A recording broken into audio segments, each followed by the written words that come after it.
मैं डॉक्टर अजित कुमार तिवारी उत्तर प्रदेश के बलिया जनपद का निवासी हूँ। मेरी इंटरमीडिएट तक की शिक्षा DAV inter college Biltha Road Ballia से हुई है। तत्पश्चात काशी हिंदू विश्वविद्यालय से पूरी शिक्षा मेरी है। मैंने बीए ऑनर्स इतिहास, समाजशास्त्र एवं अर्थशास्त्र ऑनर्स विषय के साथ स्नातक किया। 1991 में बीएड, 1993 में एमए तथा 1998 में पीएचडी। मेरे पीएचडी शोध का विषय रहा है the role of lead bank scheme in regional economic development, a case study Ballia district पे मैंने शोध कार्य किया है। मैं अर्थशास्त्र विषय में व्याख्याता पद पर कार्यरत हूँ। YouTube पर ये मेरा पहला वीडियो है और अब मैं इंटरमीडिएट कक्षा 11 और 12 से संबंधित जो वीडियोज हैं वह मैं लगातार प्रस्तुत करते रहूँगा। इसलिए आप मेरे वीडियो को लाइक एवं सब्सक्राइब करें और मेरे द्वारा जो मालवीय जी की बगिया में मिला हुआ ज्ञान है उस ज्ञान का लाभ अर्जित करें। धन्यवाद।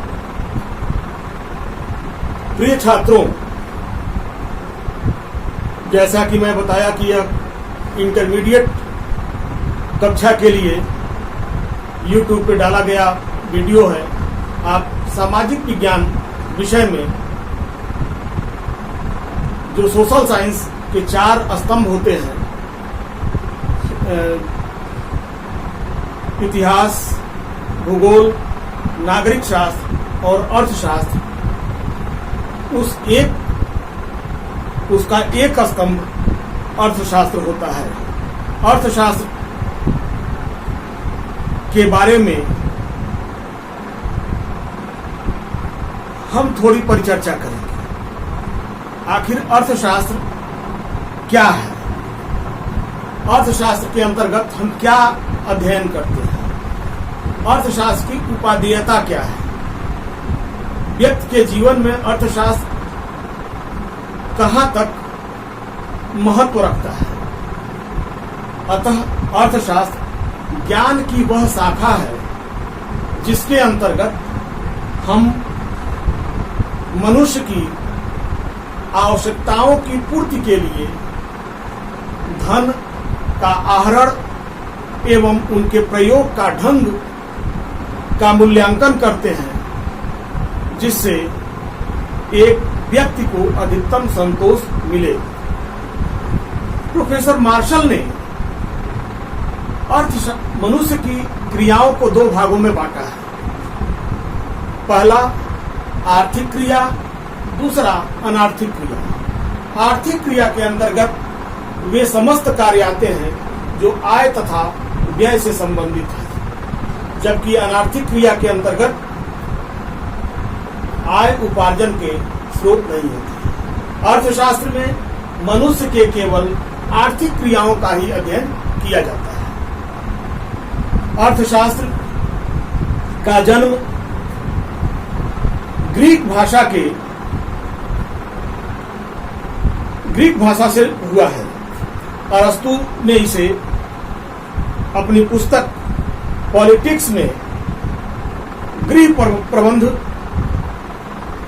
का विज्ञान माना है। वहीं मनु तथा चाणक्य ने इसे अर्थशास्त्र को राज्य के आर्थिक क्रियाओं तक सीमित रखा है, जबकि आधुनिक अर्थशास्त्री जो अर्थशास्त्र के जनक भी माने जाते हैं, प्रोफेसर एडम स्मिथ 1776 में बड़ीकवाद से निकाल करके अर्थशास्त्र को एक पृथक विषय के रूप में स्थापित किया। इसी कारण इनको हम अर्थशास्त्र का जनक कहते हैं। इन्होंने अपनी पुस्तक an inquiry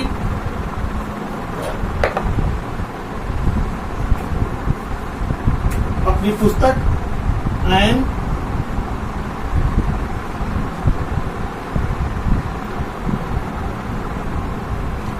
into the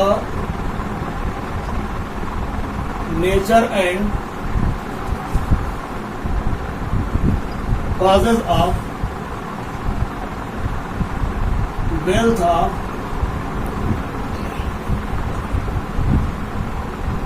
nations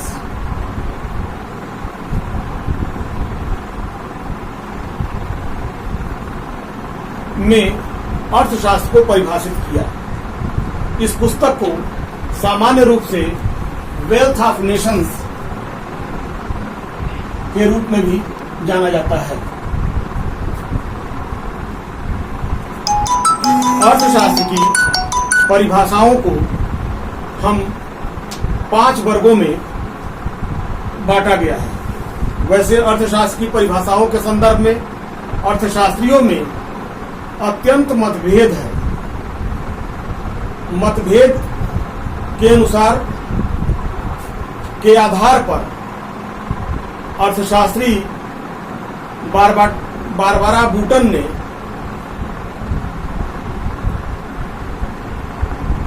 यह कहा है कि अर्थशास्त्र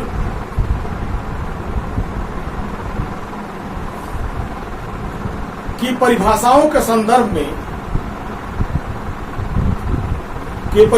संदर्भ में ऐसा उन्होंने ये कहा है कि जहां 6 अर्थशास्त्री इकट्ठा हो जाएं, वहां 7 परिभाषा जन्म ले लेती है।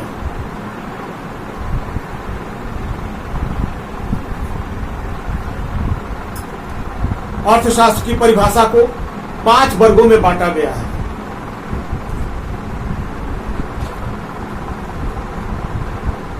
पहला, अर्थशास्त्र के जनक प्रोफेसर एडम स्मिथ ने प्रस्तुत किया।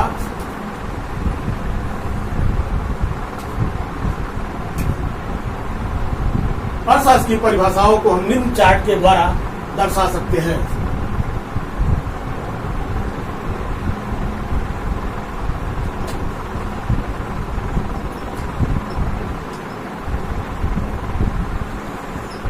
पहला, धन संबंधी परिभाषा।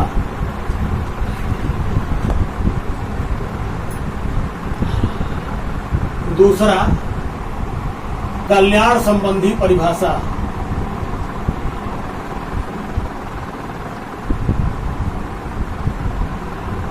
तीसरा,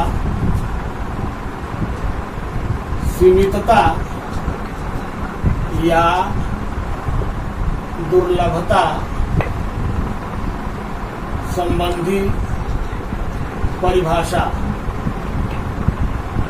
चौथा, आवश्यकता विहीनता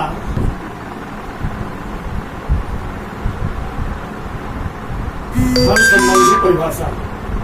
यह परिभाषा प्रोफेसर अल्फ्रेड मार्शल द्वारा एडम स्मिथ द्वारा दी गई, जिन्होंने अपनी पुस्तक an inquiry into nature and causes of wealth of nations में प्रस्तुत की। दूसरी, कल्याण संबंधी परिभाषा। यह परिभाषा प्रोफेसर अल्फ्रेड मार्शल द्वारा दी गई। इस परिभाषा में पहली परिभाषा के दोषों का निवारण करते हुए इन्होंने अर्थशास्त्र को कल्याण का शास्त्र माना और इन्होंने अपनी पुस्तक द प्रिंसिपल ऑफ इकोनॉमिक्स में इसकी विशद व्याख्या की है। तीसरी परिभाषा सीमितता या दुर्लभता संबंधी परिभाषा है, जो लियोनल रॉबिन्स ने प्रस्तुत किया, जो अपनी पुस्तक an essay on the nature and significance of economic science में प्रस्तुत किया है। चौथी परिभाषा इलाहाबाद विश्वविद्यालय के पूर्व प्राचार्य प्रोफेसर जेके मेहता द्वारा प्रस्तुत की गई, जो भारतीय नीति शास्त्र एवं दर्शन शास्त्र पर आधारित परिभाषा है। और पांचवी आधुनिक परिभाषा या विकास केंद्रित परिभाषा भी इसको कहते हैं, ग्रोथ ओरिएंटेड डिफिनेशंस इसको कहते हैं।